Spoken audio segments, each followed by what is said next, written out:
kalian di atas 3 juta atau penghasilan kalian di atas 5 juta itu kemungkinan kecil akan tidak lolos itu teman-teman. Ini yang perlu kalian pahami. Jadi diisi penghasilan.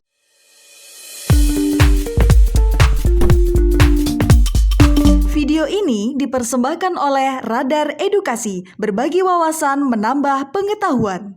Teman-teman, Radar Edukasi pada video kali ini kita akan membagikan terkait cara untuk mengisi bagian ekonomi pada menu dokumen untuk mendaftar KIP kuliah atau KIP kuliah. Nah, dulu namanya itu bidik misi bisa dikatakan demikian.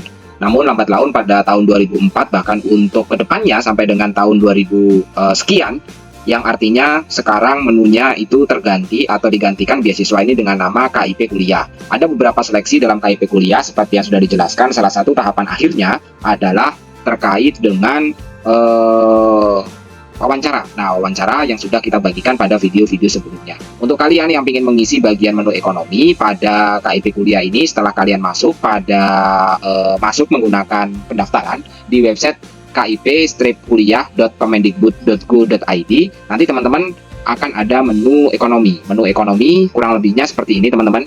Nah, sepertinya seperti ini untuk menu ekonomi. Salah satu kata kunci utama yang wajib untuk kalian lakukan dalam pengisian menu ekonomi ini adalah tentang kejujuran. Bagaimana teman-teman itu harus jujur dalam mendeskripsikan keadaan ekonomi yang kalian miliki. Keadaan ekonomi yang kalian miliki. Di sini tidak boleh kalau teman-teman itu berbohong atau bahkan teman-teman memanipulasi data agar mendapatkan beasiswa KIP kuliah. Sekali lagi, beasiswa KIP kuliah itu diperuntukkan bagi mereka yang pintar namun dalam keadaan ekonomi masih sangat terbatas atau dalam keadaan ekonomi menengah ke bawah. Kalau kalian mampu, kalian tidak perlu untuk mendaftar atau mengisi kondisi ekonomi keluarga. Bagi yang anak dari pegawai negeri sipil, baik PNS ataupun P3K ataupun dalam bekerja sebagai pegawai pemerintahan, itu tidak bisa untuk mendaftar KIP kuliah dengan cara apapun. Nah, seperti itu. Kecuali memang PNS-nya dari ijazah SMP atau ijazah SMA yang masih ada beberapa dengan gaji dan golongan yang paling rendah. Nah, seperti itu. Oke, teman-teman, itu sebagai pengantar untuk kalian dalam mengisi menu dokumen bagian penting menu ekonomi dalam KIP kuliah. Tata cara yang baik dan benar bagi kalian semuanya di sini perlu mendeskripsikan keadaan ekonomi kalian. Di sini ada centang berwarna pena merah. Ini artinya teman-teman harus mendeskripsikannya itu secara lengkap. Artinya harus ada tulisan yang mendeskripsikan. Kalau misalnya dalam hal ini kalian mendeskripsikan keadaan ekonomi kalian, misalnya saya adalah anak dari orang tua bla bla bla bla, kalian jelaskan. Di sini kalian jelaskan pekerjaan ayah kalian, ibu kalian kalau memang masih ada. Kalau memang sudah tidak ada atau meninggal dunia dalam keadaan tertentu, teman-teman juga perlu mendeskripsikan keadaan ekonomi di bagian ini. Nah, ini teman-teman perlu mendeskripsikan. Nah, terus di sini ada menu bintang juga, itu ada penghasilan ayah. Penghasilan ayah sebelumnya berapa? Di sini juga kalau misalnya ayah kalian sakit atau ibu kalian sakit, itu perlu kalian deskripsikan di keadaan ekonomi ini gitu teman-teman. Ini dalam tutorial atau panduan untuk mendaftar KIP kuliah. Oke, teman-teman, di sini ada penghasilan ayah sebelumnya itu adalah sebelumnya antara 700.000 sampai dengan 1 juta. Di sini ada berapa pilihan ya?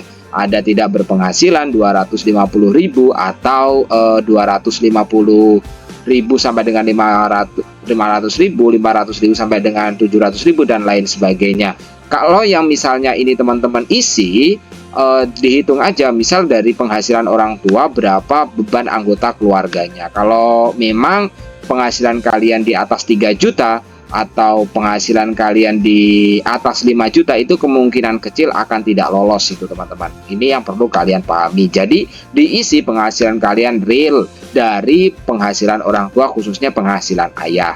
Nah, selanjutnya adalah penghasilan ibu. Penghasilan ibu ini juga ada tanda strip atau tanda bintang ini, tanda bintang merah ini artinya itu wajib untuk diisi oleh kalian semuanya. Nah, di sini ada misal kalian diisi apa, penghasilan dari orang tua khususnya ibu. Misalnya ibu bekerja sebagai apa, tidak berpenghasilan, misalnya karena di rumah aja tidak berpenghasilan atau lain sebagainya. Itu bisa jadi terjadi. Kalau misalnya 1 juta berarti ini nanti di total.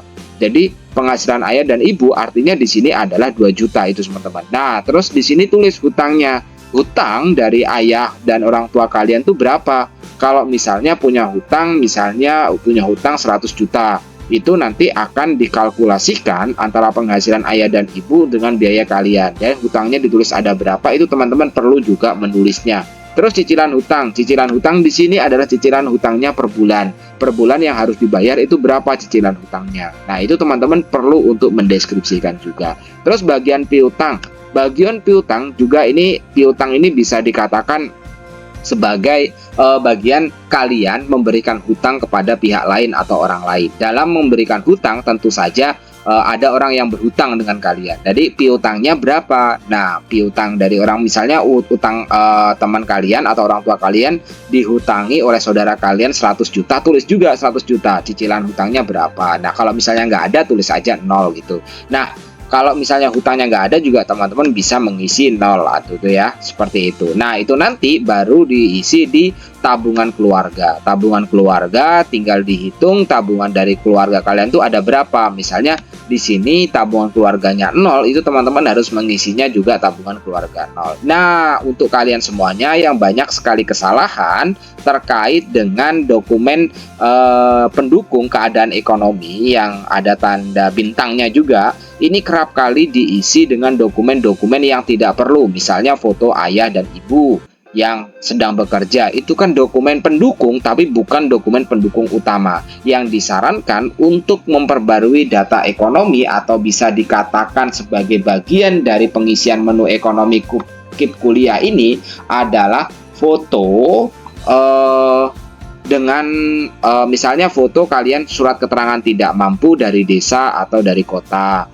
atau dari desa, kelurahan, atau dari kota, dari kabupaten, dari dinsos dan sebagainya. Ada surat keterangan tidak mampu yang kalian upload di bagian ini. Untuk penguploadannya itu teman-teman itu adalah maksimal adalah 300 KB. Jadi kalau misalnya resolusinya terlalu besar itu akan mendapatkan atau menjadi kegagalan. Nah, itu nanti selanjutnya itu teman-teman dalam proses pengisian perbaruan dokumen ekonomi ini, nanti teman-teman perbarui data dan kemudian nantinya teman-teman akan ikut seleksi KIP kuliah. Kalau kalian yang mendaftar dalam perbaruan ekonomi data, biasanya itu bagi kalian yang tidak terdaftar di DTKS. Bukan berarti yang tidak terdaftar di DTKS itu tidak bisa mendaftar, teman-teman.